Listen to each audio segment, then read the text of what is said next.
అధికార పక్షం ఏమో మాకు కనీసం మద్దతు ఇవ్వాలి, కనీసం మాకు సపోర్ట్ చేయాలన్నట్టు అధికార పక్షం మాట్లాడుతుంది. సో ఇప్పుడు మొత్తం మీద ఎన్నికలు మరి అతి త్వరలో రాబోతున్నట్టు తెలుస్తోంది. దీని మీద మీ అనాలిసిస్ ఏంటి? మీకు ప్యానెల్లో ఉన్నటువంటి వాళ్ళందరికీ నమస్కారం. సెప్టెంబర్ 29 అంటే ఈ రోజు తెలంగాణ రాష్ట్ర ప్రభుత్వం స్థానిక సంస్థల ఎన్నికల నోటిఫికేషన్ విడుదల చేయబోతుంది అనేటటువంటి అభిప్రాయం వ్యక్తమవుతుంది. అయితే దీనికి కారణం ఏంటి అంటే గతంలోనే తెలంగాణ రాష్ట్ర ప్రభుత్వం హైకోర్టుకు ఒక హామీ ఇచ్చింది.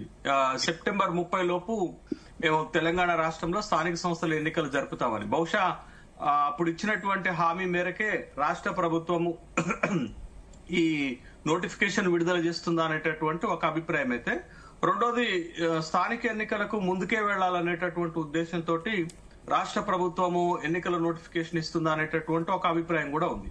బట్ ఏది ఏమైనప్పటికీ కూడా ఇప్పటి వరకు స్థానిక సంస్థల కాల పరిమితి, ముఖ్యంగా గ్రామ పంచాయతీల కాల పరిమితి ముగిసి 20 నెలలు అవుతుంది. 2024 ఫిబ్రవరి తోటి ముగిసిపోయింది. అయితే ఈ 20 నెలలు ప్రభుత్వము స్థానిక సంస్థల ఎన్నికలు నిర్వహించలేకపోవడానికి ప్రధాన కారణం ఏంటంటే 2023 శాసనసభ ఎన్నికల సందర్భంగా కాంగ్రెస్ పార్టీ కామారెడ్డి డిక్లరేషన్ లో ఇచ్చినటువంటి ప్రధానమైనటువంటి హామీ, ఆ బీసీ డిక్లరేషన్ ఇచ్చిన హామీ ఏంటంటే స్థానిక సంస్థల్లో బీసీలకు 42% రిజర్వేషన్ ఇచ్చి ఎన్నికలు జరుపుతాం అనేటటువంటి ఒక ప్రధాన హామీ ఇచ్చింది. బట్ ఆ హామీని నెరవేర్చుకోవటానికి 42% రిజర్వేషన్ ఇవ్వటానికి కాంగ్రెస్ పార్టీ ఈ 20 నెలల్లో చేసినటువంటి ప్రయత్నం ఏంటి అంటే బిల్ తయారు చేసి రాష్ట్రపతికి పంపారు. రాష్ట్రపతి దగ్గర పెండింగ్ ఉంది. తర్వాత 285 క్లాజ్ ఏ తెలంగాణ పంచాయతీరాజ్ చట్టానికి సవరణ చేసి గవర్నర్ కి ఆ సవరణ బిల్లుని పంపారు. అక్కడ కూడా అది పెండింగ్ లో ఉంది. మూడో ప్రయత్నంగా ఏం చేశారు అనంటే సెప్టెంబర్ 26 నాడు జీవో ఇచ్చి, ఒక ప్రత్యేకమైన స్పెషల్ జీవో ఇచ్చి 42% రిజర్వేషన్ ని అమలు చేయడానికి ఓ జీవో ఇచ్చారు. అయితే ఆ జీవో ప్రకారంగా స్థానిక సంస్థల్లో 42% రిజర్వేషన్లు ఇచ్చి ఎన్నికలు జరపగలుగుతుందా అనేటటువంటి సందేహాల నడుమ కోర్టుకు వెకేషన్స్ ఉన్నప్పటికీ కూడా కోర్టు దీనిపైన పిటిషన్ స్వీకరించింది.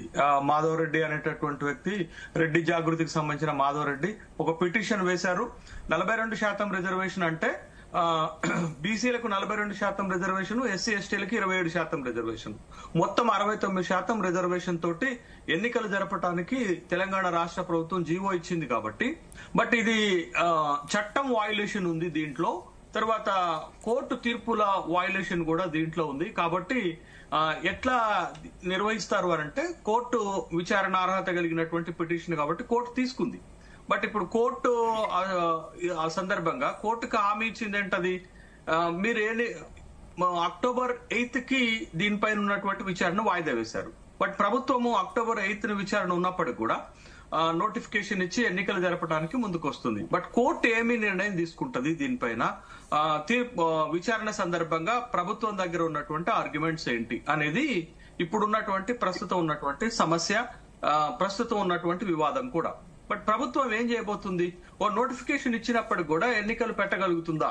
కోర్టు ఆదేశాలు లేకుండా కోర్టులో విచారణ సందర్భంగా, కోర్టులో కేసు ఉన్న సందర్భంగా ప్రభుత్వం ఏ విధంగా ఎన్నికలకు పోగలుగుతుంది? ఒకవేళ పోయినా కోర్టు ఇచ్చేటటువంటి తుది తీర్పుకు లోబడి ఉండాల్సినటువంటి అవసరం ఉంటుంది. మీరు చూసారు ఇటీవల గ్రూప్ 1 నియామకాలకు సంబంధించినటువంటి అంశంలో కూడా కోర్టు ఒక స్పష్టమైన ఇచ్చింది, మీరు నియామకాలు చేసుకోవచ్చు, బట్ తుది తీర్పుకు లోబడే ఆ నియామకాలు ఉంటాయనేటటువంటి అభిప్రాయం కూడా వ్యక్తం చేసింది. బట్ ఇప్పుడు కోర్టు తీసుకునేటటువంటి నిర్ణయం చాలా కీలకమైంది. అయితే జీవో నెంబర్ 9 ప్రకారంగా స్థానిక సంస్థల్లో బీసీలకు 42% ఇచ్చినటువంటి జీవో ఎంత మేరకు నిలబడగలుగుతుంది అనేది, అంటే దీంట్లో ఒక 2 వయలేషన్స్ ఉన్నాయి. ఒకటి 1994 చట్టం, 1994 చట్టంలో 243D అండ్ 243T ప్రకారమే ఈ రిజర్వేషన్లు కల్పిస్తామని జీవోలో కూడా మెన్షన్ చేశారు. బట్ ఆ చట్టం వయలేషన్ దీంట్లో ఉంది జీవోలో, అది ఒకటి పాయింట్. రెండోది దీంట్లో ఇంకొకటి ఏంటి అంటే 2010 supreme court K Krishnamurthy versus union of India తీర్పులో ఉన్నటువంటి అంశంలో కూడా వయలేషన్ ఉంది. ఈ రెండు అంటే ఒకటి చట్టంలో ఉన్నటువంటి వయలేషన్, రెండోది కోర్టు తీర్పులో పరిధిలో ఉన్నటువంటి ఒక వయలేషన్. ఈ 2 వయలేషన్స్ దీంట్లో ఉన్నాయి. మూడోది ఏంటి అని అంటే జీవోలో వాళ్ళు స్పష్టంగా చెప్పారు, మేము ఒక డెడికేటెడ్ కమిషన్ వేసి ఆ డెడికేటెడ్ కమిషన్ సిఫారసుల మేరకే, అంటే భూసాని వెంకటేశ్వరరావు డెడికేటెడ్ కమిషన్ సిఫారసుల మేరకే మేము ఈ 42% రిజర్వేషన్ ని అమల్లోకి తేవాలని నిర్ణయించామని చెప్తున్నారు.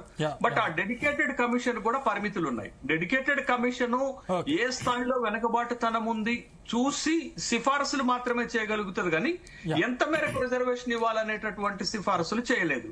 బట్ దీంట్లో ప్రధానమైనటువంటి వయలేషన్ ఉన్నటువంటిది 1992 సుప్రీంకోర్టులో ఉన్నటువంటి ఇందిరా సహాని కేసు తీర్పులో ఉన్నటువంటి 50% క్యాప్ వయలేషన్ స్పష్టంగా ఉంది.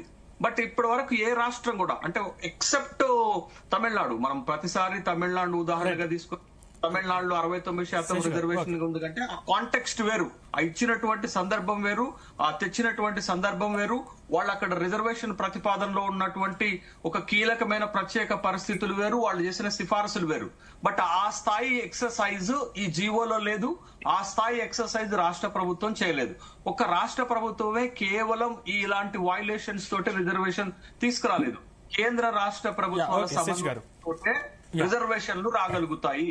బట్ ఇప్పుడున్న చిక్కుముడి ఎలా విడిపోతుంది అది కోర్టులే నిర్ణయించాల్సినటువంటి అవసరం ఉంది. రైట్ రవికుమార్.